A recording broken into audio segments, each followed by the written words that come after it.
আমার ভাইরা, আমার বন্ধুরা, এই জন্য হাফেজদের মর্যাদা এত বেশি আল্লাহ পাক দিয়েছেন।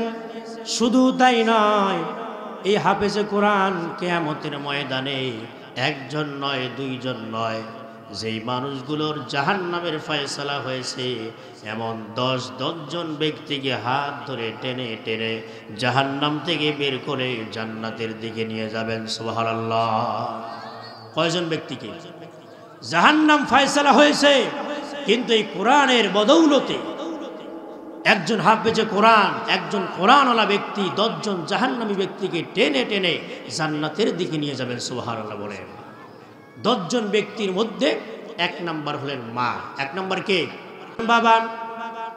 3 নাম্বার হলো দাদা, 4 নাম্বার হলো দাদি, 5 নাম্বার হলো নানা, 6 নাম্বার হলো নানি, শ্বশুর শাশুড়ি, নিজের স্ত্রী। এরপর 10 নাম্বার হলো যেই মানুষটার বাড়িতে খেয়ে লেখাপড়া করেছে, যার সহযোগিতায় লেখাপড়া করেছে, বড় হয়েছে।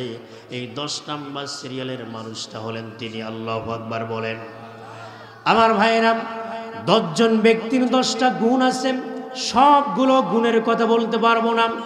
1 নাম্বার, সর্বপ্রথম মা কেন যাবে? এই জনম দুঃখিনী মা, সন্তানের জন্য এত অবদান তার বেশি আছে। আমার ভাইরা, বুঝার জন্য বলছি, কোন হাফেজ মাদ্রাসায় পড়ার জন্য গিয়েছেন, মাদ্রাসা ছুটি হওয়ার পর বাড়িতে আসার পর 7 দিন বলেন 10 দিন বলেন, যখন ছুটি শেষ হয়ে যায় এমন অবস্থায় বাবার কাছ থেকে বিদায় নিয়ে নেয়, চাচার কাছ থেকে বিদায় নিয়ে নেয়, বাড়ির আত্মীয় স্বজন পরিবারের মানুষগুলোর কাছ থেকে বিদায় নিয়ে নেয়। সকল মানুষরা বিদায় দিয়ে দিল, কিন্তু জনম দুঃখিনী মা কখনো তাকে বিদায় দিয়ে শেষ করে না। যতদূর পর্যন্ত এই সন্তানটা যায়, মা জননী সন্তানের পিছনে পিছনে দৌড়ায়।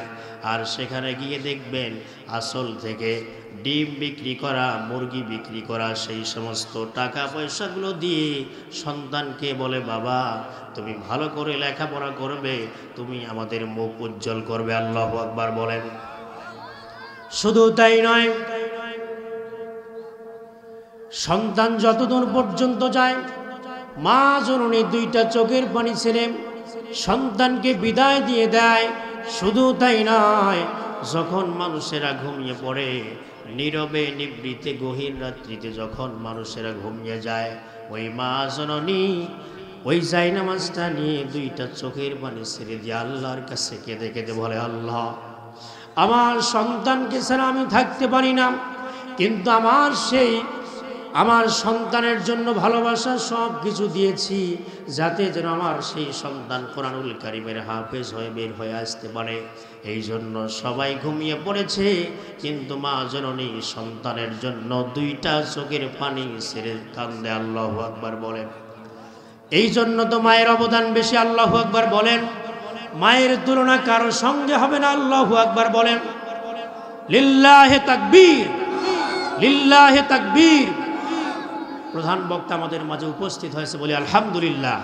চিন্তার কোনো কারণ নেই, কিছুক্ষণের মধ্যে উনি চলে আসবেন, বলি আলহামদুলিল্লাহ। প্রিয় উপস্থিতি, যে কথা বলছিলাম, মায়ের তুলনা কারোর সাথে হবে না।